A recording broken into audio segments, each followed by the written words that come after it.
I must say it. San Bonani, Assalamu alaikum, Namaskar, Vanakam, and greetings to the program directors, one of whom I must expose to you. Sohail is not just by coincidence saying these jokes about his grandfather.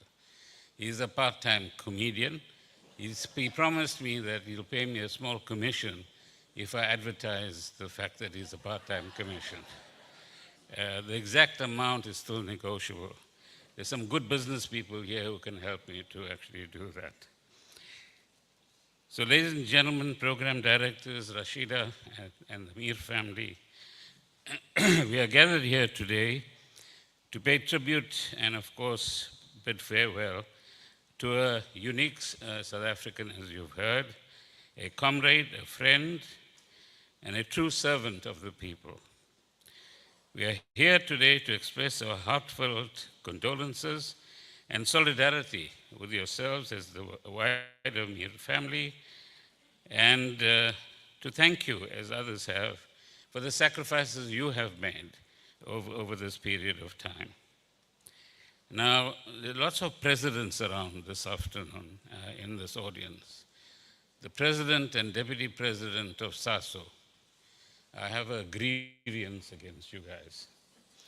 I'm not sure how many of you remember, but this was the place just across here where the Frelimo rally was called.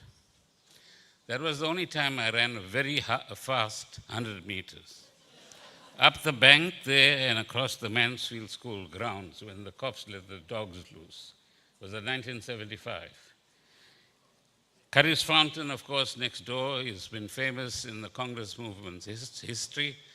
I think Tamba Pillay is probably the only one who might remember a little bit about it. When the progressives in the Congress movement under Monty Naika took over the Congress, Natal Indian Congress leadership, and took it in a very different direction, as history will tell us. There's also Joe Pashla was president of Azaso. Abba Omar was, I think, his deputy or the secretary. Alf Karim was president of the SRC, the first relatively liberated SRC at what was then UDW. I see Vasu Gaundan here as well. He was another one of them. And so there are lots of presidents here, so we've got to be respectful today. Farooq was my friend, my political senior, a fellow activist, and a courageous Democrat and a patriot.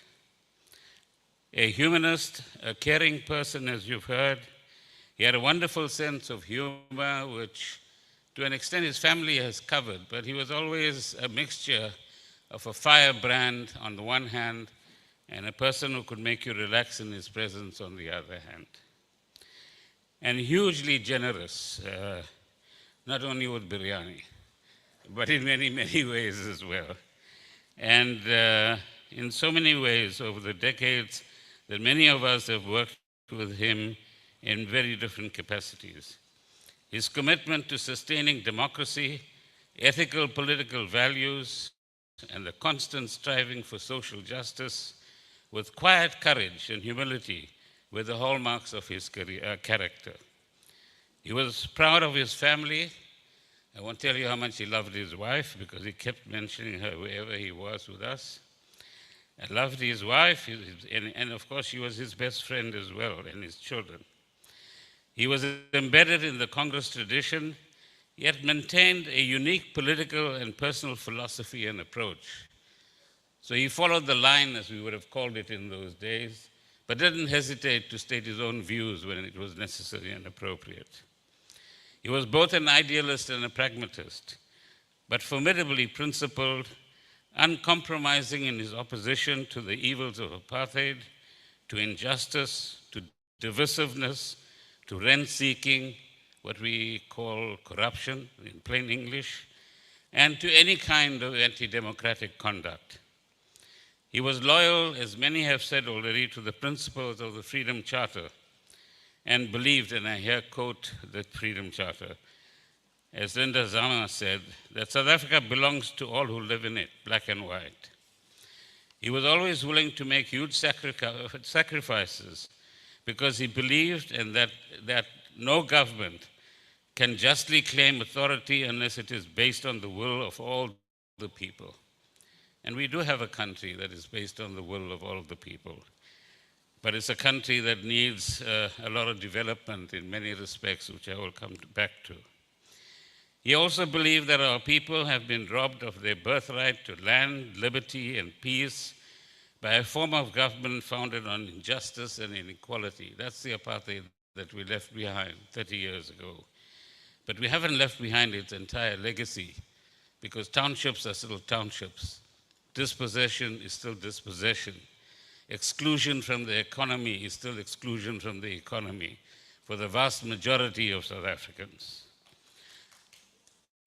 Farooq stood at the forefront of the Congress movement and the UDF because he knew, and I quote again, that our country will never be prosperous or free until all our people live in brotherhood, and of course today sisterhood as well, enjoying equal rights and opportunities, and that only a democratic state based on the will of all the people can secure to all their birthright without distinction of color, race, sex, or belief. In adopting the Freedom Charter as his beacon, he believed and pledged, and I quote again, to strive together, sparing neither strength nor courage, until the democratic changes here set out, that is in the Freedom Charter, have been won. Many have been, but on many fronts we can do much better than we've done over the past 30 years.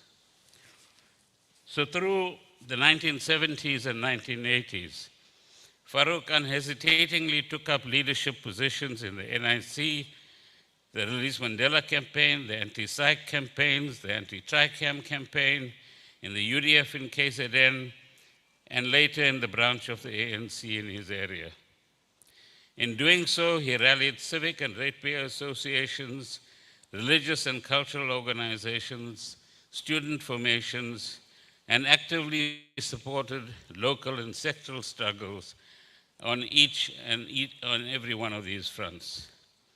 He became, with others, the embodiment of mass mobilization. So he was different in that sense in the 1970s. In the 1970s, when the NIC started, it started as a small executive body.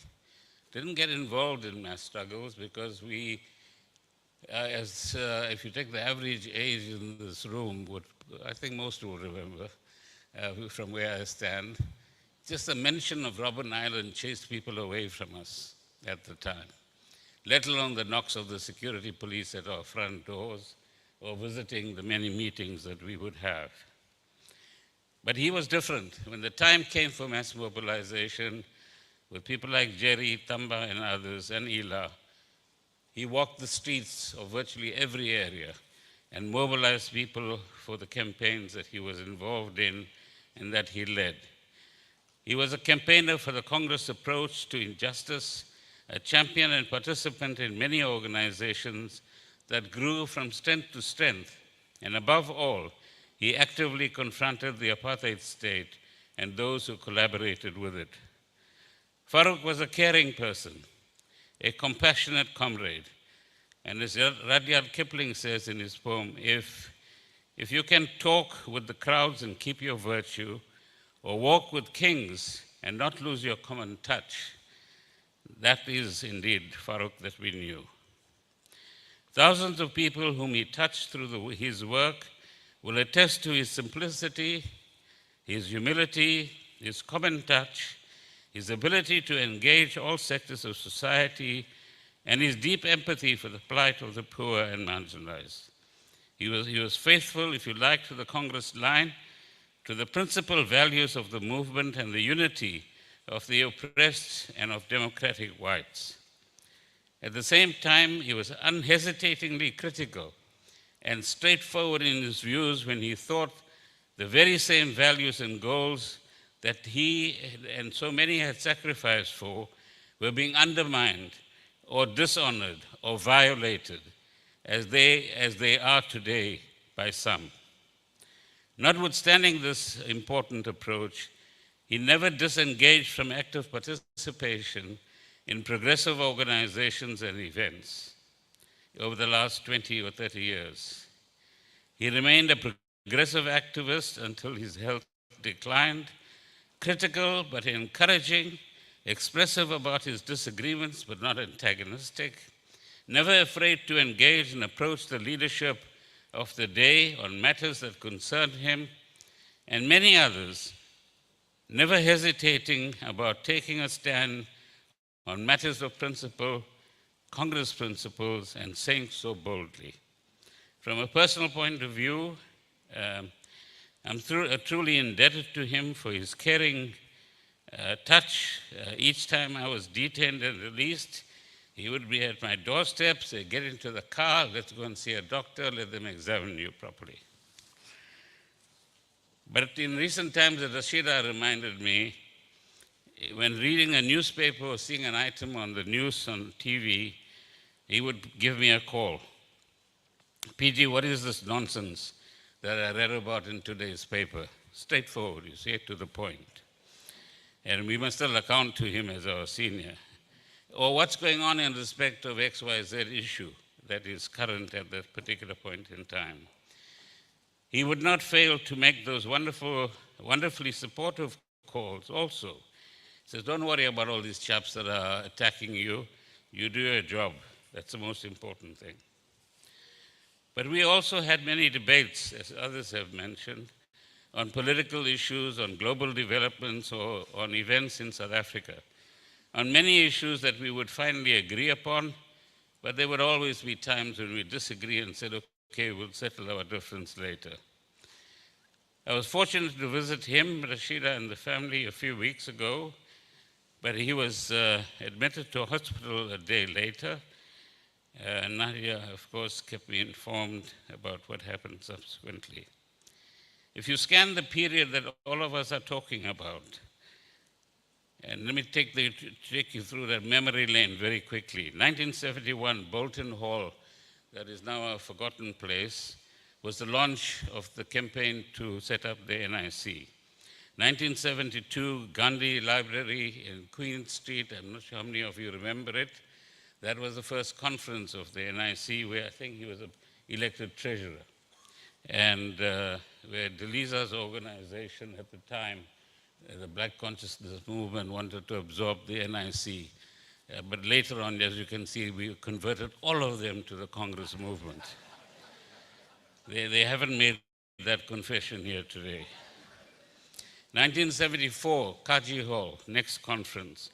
That's when Tamba Pillay was just unbanned, and he was quietly sitting in the audience, if he remembers. 1977 onwards, the struggles in Phoenix Township against autonomy, the Phoenix School Action Committee, the setting up of the Phoenix Working Committee. 1978-79, the first open campaigns against apartheid structures in the form of the anti-LAC campaign. 1980, as Joe Pashla pointed out, was quite a momentous year. Student protests, the setting up of the Durban Housing Action Committee in March of that year, the meeting in Griffith Mtenga's office under the leadership of Archie Gumede, where the Regis Mandela campaign was set up, and the massive student protests that spread to the university and elsewhere at the time. 1981, the anti-psych campaign, where we walked the streets as Farooq did. 1983 or 84, the anti-TRICAM campaigns and the fight against the Koranov bills. 1983, 20th of August, which is coming up soon, and which Popo Molifa is leading, the launch of the UDF. 1985, the Inanda unrest and his detention with several of us.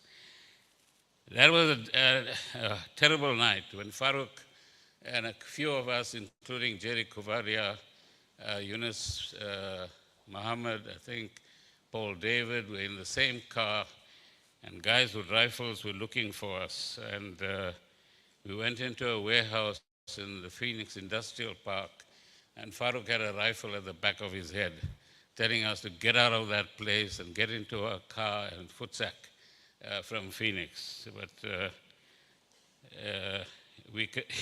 he led us courageously back to the car. 1990, the release of Mr. Mandela and others, the unbanning of the ANC and SACP, and 1991, the discussions, as Prima Naidu and others will remember, the future of the NIC and TIC and the UDF in Johannesburg, with Walter Sisulu, Matkatrala, and several others. 1992 and 1993, the CODESA negotiations, which he took part in as well, and of course then Democratic South Africa. This is a formidable contribution to the elimination of apartheid, the establishment of democracy and its institutions, and the shaping of the discourse on social justice and democracy in South Africa.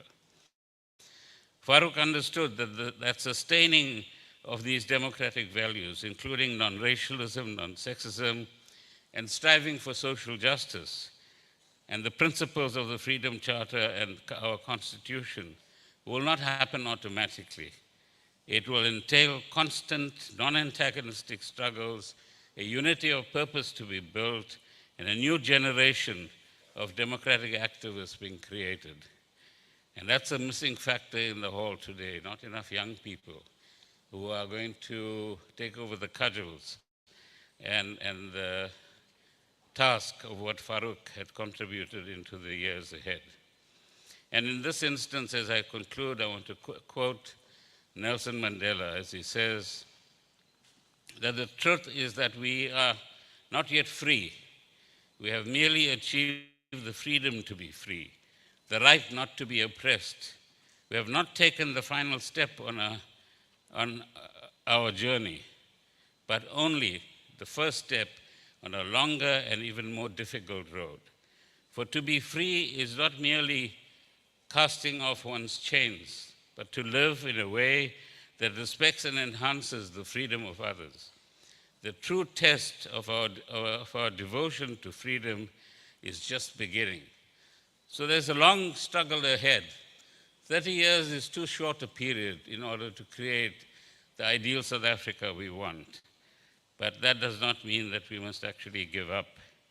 And as the Freedom Charter says, these freedoms we will fight for side by side throughout our lives, until we have won our liberty. Some of you will remember the African-American author Toni Morrison, who received the Nobel Prize in 1993 when she said, "The function of freedom is to free someone else."